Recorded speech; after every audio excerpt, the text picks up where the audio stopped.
नमस्ते दोस्तों, मैं संदीप कुमार चौधरी आपके अपने YouTube channel Radhe Shyam English classes में आपका स्वागत करता हूं।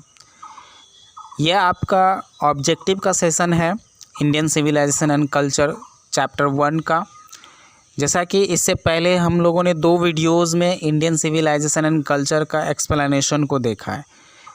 इस वीडियो को शुरू करने से पहले मैं आप सभी से रिक्वेस्ट करना चाहता हूं कि जो कोई भी इसका इंडियन सिविलाइजेशन कल्चर का पार्ट 1 और पार्ट 2 वीडियोज़ को नहीं देखे हैं, आप प्लीज़ उस दोनों वीडियो को अच्छी तरह से देख लें, क्योंकि आपका ये जो ऑब्जेक्टिव का सेशन है it is completely dependent on both the explanation. उन दोनों एक्सप्लेनेशन के ऊपर ये ऑब्जेक्टिव का सेशन डिपेंडेंट है। अगर आपने उन दोनों वीडियोस को देखा है, आई प्रॉमिस यू, मैं आपसे वादा करता हूँ कि ये जो सेशन है आपको, ये जो ऑब्जेक्टिव है आपको याद नहीं करना पड़ेगा। आप वीडियो देखते ही आप इस ऑब्जेक्टिव को सीख जाएंगे। ठीक है, चलिए आज का ऑब्जेक्टिव का सेशन को स्टार्ट करते हैं। आपका पहला क्वेश्चन है, who wrote the prose Indian civilisation and culture. Indian civilisation and culture को किसने लिखा है ना। मैंने पहले ही आपसे कहा था कि राइटर से रिलेटेड क्वेश्चन आपके एग्ज़ाम में पूछा जाता है। ठीक है, तो आप राइटर के विषय में बखूबी अच्छी तरह से उनको पढ़ लेंगे। ठीक, तो आपको पता है इंडियन सिविलाइजेशन एंड कल्चर किसने लिखा है, महात्मा गांधी ने। Then option B will be correct. Next question है आपका, Mahatma Gandhi born in dash and died in dash. Mahatma Gandhi ने कब जन्म लिया, अब उनका मृत्यु कब हुई, इससे रिलेटेड क्वेश्चन है। And you know very well that Mahatma Gandhi was born in 1869 and died in 1948. So the option A will be correct. Next question is, Mahatma Gandhi is also popularly known as, Mahatma Gandhi और भी किसी नाम से जाने जाते थे। वो किस नाम से जाने जाते थे, तो बापू या फिर राष्ट्रपिता के नाम से जाने जाते थे।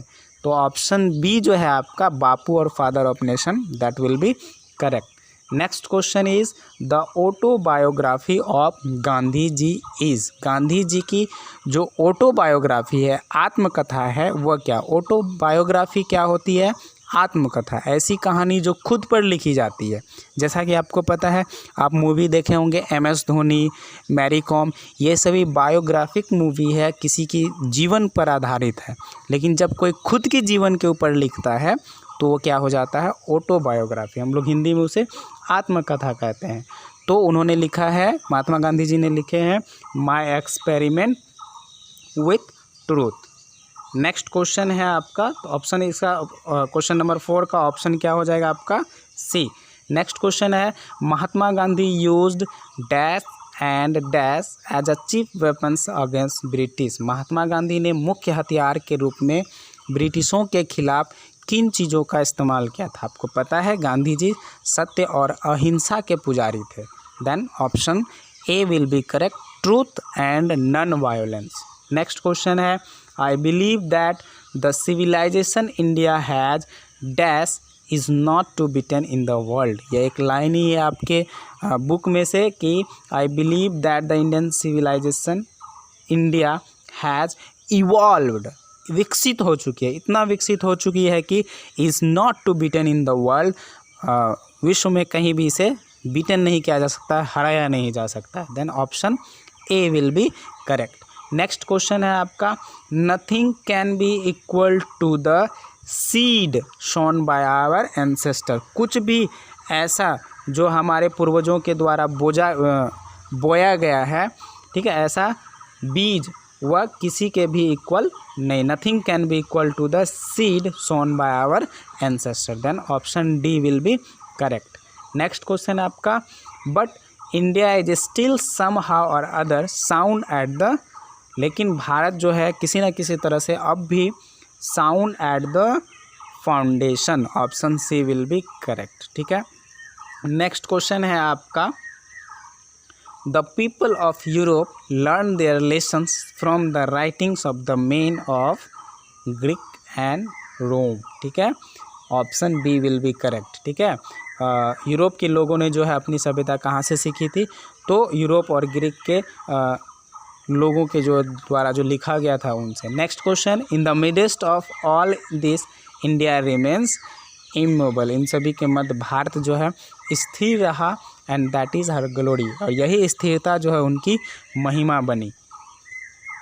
तो आपका ऑप्शन सी हो जाएगा इमूवेबल। नेक्स्ट क्वेश्चन है, it is a charge against India that her people are so ignorant. यह भारतीयों के ऊपर एक आरोप है कि भारत के लोग जो है वह इग्नोरेंट है, अशिक्षित है, अनसिविलाइज्ड है, असभ्य है, स्टॉलिड है, बेवकूफ़। ये सारे आरोप जो है भारतीयों के ऊपर लगे थे, तो इसलिए आपका ऑप्शन डी ऑल करेक्ट हो जाएगा। ठीक है। नेक्स्ट क्वेश्चन है, civilisation is that mode of conduct which points out to man the. Civilisation सभ्यता ऐसा साधन है जो पॉइंट आउट करती है, बताती है। तो क्या बताती है? पाथ ऑफ ड्यूटी, कर्तव्य के रास्ते को। तो option B will be correct. आपका ऑप्शन क्या हो जाएगा? बी सही हो जाएगा। ठीक है। आपका नेक्स्ट क्वेश्चन है, नेक्स्ट क्वेश्चन आपका इस प्रकार है,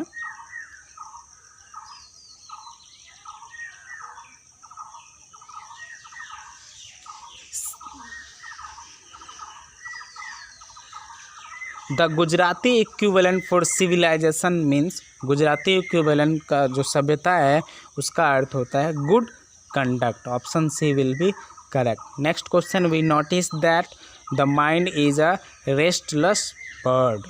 हम लोगों ने नोटिस किया है कि हमारा जो दिमाग है वह एक बेचैन पक्षी के तरह, restless bird. Option A will be correct. Next question है, performance of duty and observance of morality are dash terms. तो ये दोनों कन्वर्टेबल टर्म्स है। ठीक है। परफॉर्मेंस ऑफ ड्यूटी, कर्तव्य को निभाना, और ऑब्जर्वेंस ऑफ मोरालिटी, और मोरालिटी को ऑब्जर्व करना, ये दोनों अलग अलग तथ्य है। ठीक है। नेक्स्ट क्वेश्चन है आपका, our ancestors therefore set a limit to our indulgence. हमारे पूर्वजों ने हमारे भोग विलास के लिए एक सीमा को निर्धारित किया। ठीक है। तो option B will be correct. Next question 17, our ancestors saw that happiness was largely a mental condition। हमारे पूर्वजों ने देखा कि खुशी जो होती है वह क्या होती है? एक मानसिक स्थिति होती है। तो option A will be correct. Next question है आपका, India's glory is that it is. भारतीयों की महिमा है, भारत की महिमा है कि यह क्या है? इमूवेबल है। पहले भी ये क्वेश्चन आ चुका है, तो option C will be correct. Next question, we dare not change what. हमें किस चीज़ को नहीं बदलना है? तो Indian civilisation and culture. Option C will be correct. ठीक है। नेक्स्ट क्वेश्चन है आपका, our forefathers did not invent machinery because we would become slaves of it. हमारे पूर्वजों ने मशीनों का आविष्कार नहीं किया, इसलिए नहीं किया क्योंकि उन्हें ऐसा लगता था कि we would become slaves of it. हम लोग इनके क्या हो जाएंगे? गुलाम हो जाएंगे। और उनका मानना था, अब आप बुक में इस पैराग्राफ को पढ़ेंगे तो उसमें पता है कि हमारे हाथ पाँव के अच्छे तरह से इस्तेमाल को ही जो है सही बताया गया है। ठीक है। तो option A correct. Next question है, we have dash many things from western literature. हम लोगों ने पश्चिमी साहित्य से बहुत चीज़ों को बोरोड किया है। ठीक है। और बोरो किया है तो ऑप्शन ए नहीं होकर के ऑप्शन बी हो जाएगा। ठीक है। इसमें पास्ट फॉर्म लगाएंगे हम लोग। तो we have borrowed many things from western literature. Modern civilisation is worship of the material and brute inners. Option D will be correct. Next question है, plain living and high thinking is the motto of dash. तो सादा जीवन, plane living सादा जीवन, and high thinking उच्च विचार, ये किनका मोटो है? तो वेस्टर्न फिलोसोफर का। ठीक है। तो option A will be correct.